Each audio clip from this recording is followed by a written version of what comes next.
New food recalls. Salmonella-infected chicken? Chuck it. E. coli on lettuce? Get rid of it. How about a bad batch of weed? Like bad enough to cause a cannabis recall? Our Katie Eastman explains a fairly unprecedented effort.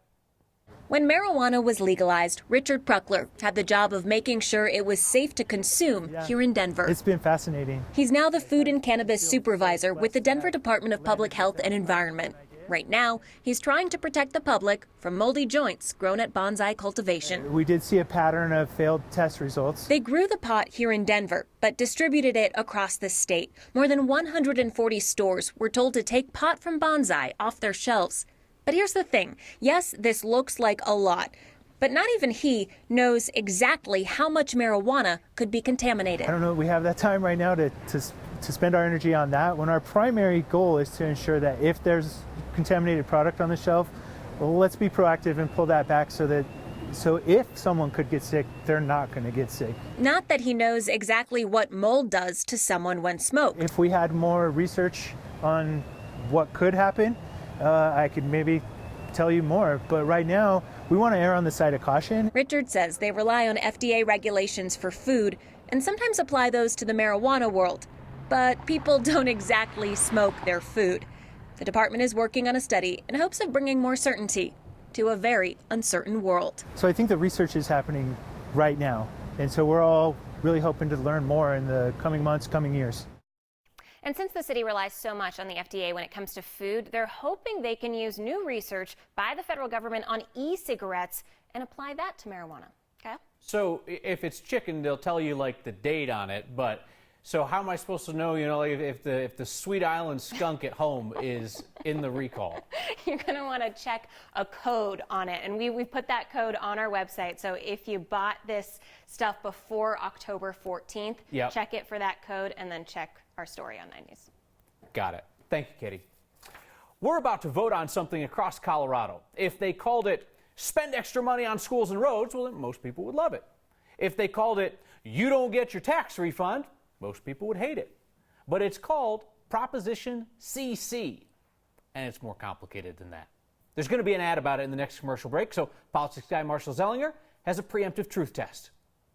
Here are the 4 things you need to know about Proposition CC. The next time you see this ad in full, it will be without my Bitmojis. Whether you see this on TV or on your Facebook page. Here are the 4 things. The 4 things do not include the actual meat of what you're voting on. May the state keep and spend all the revenue it annually collects, but is not currently allowed to keep and spend.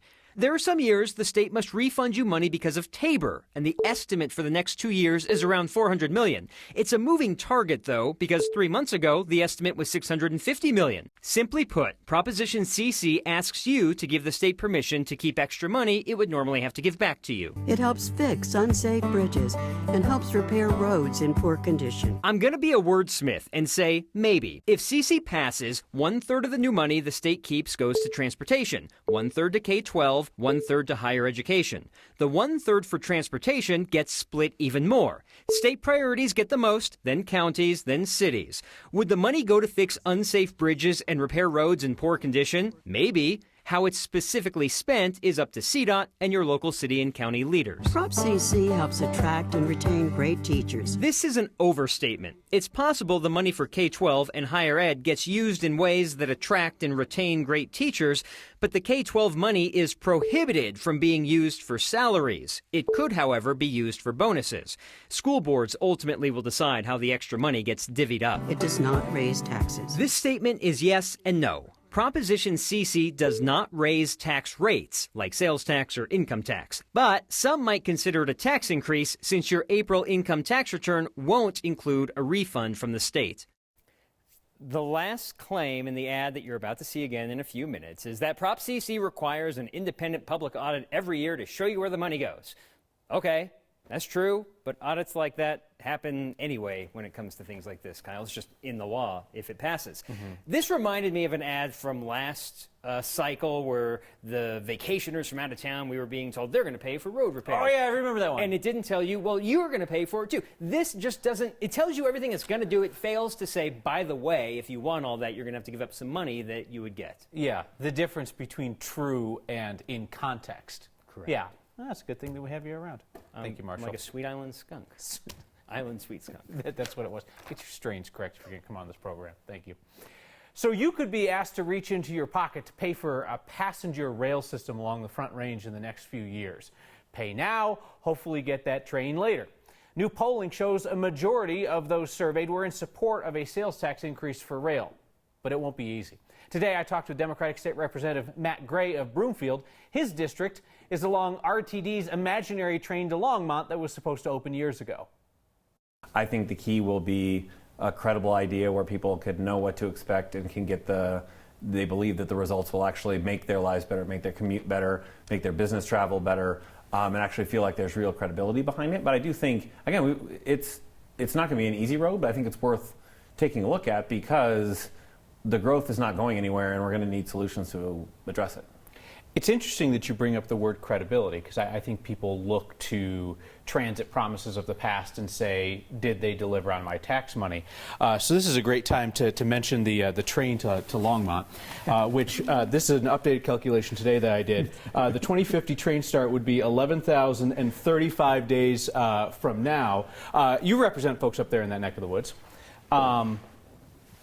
What do you think needs to be demanded of the people who are promising rail so we don't end up in a situation like that? I think that very much so that particular failure and in general the challenges we face with fast tracks would have to be addressed as part of additional revenue to pay for rail. As you know, I represent Broomfield and Boulder County, sitting right on that line. The train to Longmont goes right through my district.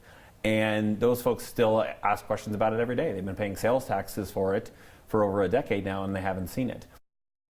Representative Gray and I discussed whether Coloradans' overall attitudes toward tax increases seem to be changing, and you can see that in our full, unedited conversation on the next YouTube channel. 10 years ago today, people flipped on TVs around the world and saw the strangest thing happening in Colorado. You probably know what I'm talking about. A silver balloon floating through the sky with law enforcement concerned that a 6-year-old boy was on board. Of course, we know now that balloon was empty. Boy was safely at home. His parents pulled a hoax trying to land a reality TV show. The whole thing was, in a word, unreal. They don't have one in the manual for this. 10 years ago. Time flies. That's a balloon boy joke. Time to remind folks that the video that they're watching obviously is skewed in perspective because of Sky 9 and the movements of the helicopter. Mark Kobrick was out that day, so they had some amateur on the anchor desk. And hopefully we'll have many more answers for folks. I remember Marty Caniglio sitting alongside us that day, and as a pilot, he brought some real expertise to it. And my estimation is, based on what I saw upper air this morning, that it would in fact start to slow down the farther to the south that it goes and the farther to the east that it goes. I think everybody from the beginning was saying, this seems unbelievable. And even law enforcement was saying, this seems unbelievable, but they had to start from a presumption that it could be happening, however unlikely. Do we know for sure if Falcon is inside the basket right now? He is. It's easy in retrospect to look back and say, well, of course it was a hoax. All right, that would have been a really bold move if we in the media had said, no, we think this is a joke, and had just walked. Just turned off the cameras, turned the helicopter around, and walked. So just imagine the balloon boy hoax happening today, at a time when fake news is wielded as a weapon and an insult. Turn back 10 years ago, and viewers at the time questioned the choices that we made, and that is totally fair game. Though I don't recall a lot of people celebrating that law enforcement and journalists got taken for a ride. We should always be treating claims with skepticism, and the bigger the claim, the bigger the skepticism. Law enforcement will tell you the same thing. But there's something else at play in situations like what happened with the balloon. First responders and journalists have another duty, a duty to inform the public quickly. Now, our jobs are very different than first responders. I'm not equating them. But our motivations do overlap on that one thing. And that motivation can lead journalists and law enforcement to chase some false leads. That doesn't mean we should stop chasing. On this day in 1906, America learned Colorado rocks. The story of Colorado's marble is the story of Colorado being knitted into the nation as a whole. A museum dedicated to America's longest main street. won't be in Colorado much longer, and a sign that we are not welcome. Next.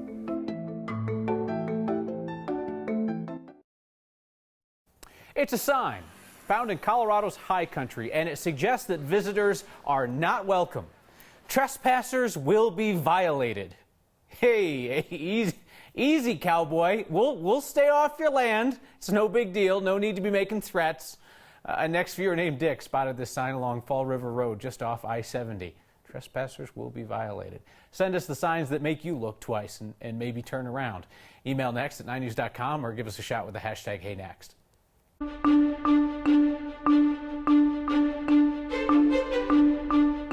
Tracking 2 storms this week, and the first one, well, not much. It was a little cooler today and windy at times, but mountain snowmakers are hoping for the second storm that it will bring cold and snow by the weekend, and it's very possible that that will happen. Today's high at 59 was down below the average of 66, and we'll go back above that number tomorrow. We're close to 80 the next 2 days. We're in between these 2 storm systems, one that's bringing some heavy rain to the southern plains, and the next one just now moving on shore in the Pacific Northwest. The threat for flooding and the impact for travel will be great from Dallas and Little Rock right into the Atlanta area. A whole lot of moisture across the eastern third of the country, while right here in the middle for Colorado and the Southwest, a warming and drying trend for 2 days ahead of that Pacific storm. And right now we do have a little rain and snow in the forecast on Sunday. Not tonight, dry and cool, low 37 with fair skies. Tomorrow, temperatures above average, upper 70s, close to 80 both days. We have a 20% chance of rain showers on Friday. Dry Saturday, rain snow mix, but not terribly cold for Sunday and Monday. It's out of here on Tuesday. But let's talk about Thursday. The Broncos are back in town after a short week, and this we hope is a winning forecast with a kickoff temperature of 70 degrees, fair skies, light winds, and 80 during the afternoon. In October in Colorado, Kyle, that's pretty good. Thank you, Kathy.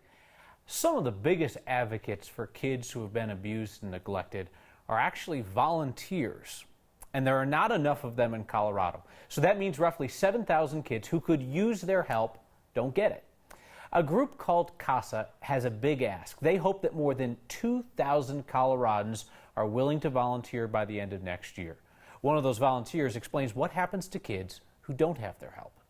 They just don't have a voice in the system. I mean, they've got caseworkers and they've got guardian ad litem, but they don't have that dedicated person that is there specifically for them. My name is Kyle Burnett, and I am a CASA volunteer. I have a history of abuse and neglect in growing up. And I was in foster care, and then we fell through the cracks. On average, it's between 14 and 18 hours a month spent with the kid or doing research about the case. We get to talk to moms, dads, grandparents. We can talk to the school. It's a very, very close, very trusted relationship, and then they feel comfortable with the fact that you're going to court for them. It is a big responsibility, and it's a pretty big ask, but it also has a big reward. Volunteers go through extensive training and are appointed by a judge. Currently, there are more than 2,000 CASA volunteers in Colorado. They're hoping to double the size of the program. Italian marble may be beautiful. Colorado's marble is fine. It has a particularly fine grain to it that makes it really great to work with. And the world found that out on this day more than a century ago. That is a particularly bold move not far from a police officer. And if they've mastered the crosswalk, why do people still jaywalk? Next.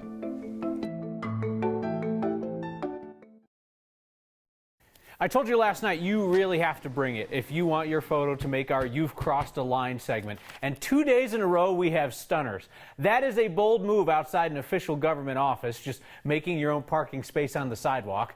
Next viewer named Mandy said there's a police officer right there at the Larimer County Clerk and Recorder's office in Fort Collins.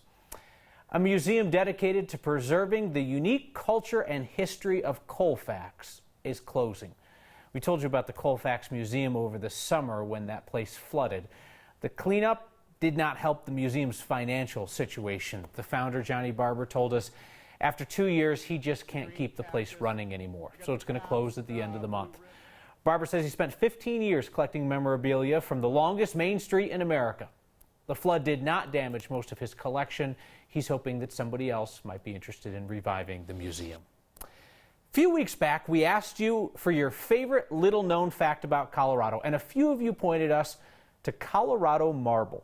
More than a century ago, a deposit of rock was discovered in a location not far from what's now the town of Marble, Colorado. Our Byron Reed talked to a historian who said that state mineral has been Colorado's link to the world. Part of our history here in Colorado can be found deep in the mountains of Gunnison County. The history of marble here in Colorado goes back about 100 million years. That's when the marble that we use today was formed. And it can only be formed under seabeds. And so that's from when Colorado was a seabed. Sam Bach is a historian for the History Colorado Center and says the use of marble dates back to ancient Rome. It wasn't until really the City Beautiful movement in the late 1800s and early 1900s that Colorado's marble industry was, really taking off. In 1905, the Ewell Marble Company developed quarries near what is now known as Marble, Colorado, mining the mineral known around the world as Ewell marble. Our marble is of a particularly high quality for use in building, for use in sculpture. The rock from Colorado was used in the floor of our state capitol, the tomb of the unknown soldier. 56-ton blocks were used. And part of the Lincoln Memorial in Washington, D.C. So the Lincoln Memorial is the largest single use of Colorado marble in the world. And so that's the link between the marble we get here in Colorado and the rest of the world. Until World War II, when production in this town stopped for about 40 years. All of those miners who were quarrying the marble were called on to serve their country, and so they left. And the economy of the town of Marble absolutely collapsed. A little known fact about the makeup of several monuments in our nation's capital from a unique mineral made right here in our state. The story of Colorado's marble is the story of Colorado being knitted into the nation as a whole. For Next, I'm Byron Reed. Now this is interesting. Bach says that when they built the exterior of the state capitol, they used imported marble, not Colorado's marble. Apparently there was an issue with the infrastructure. You all have sent in a stack of questions about Prop CC tonight. Glad to get that conversation going with your feedback next.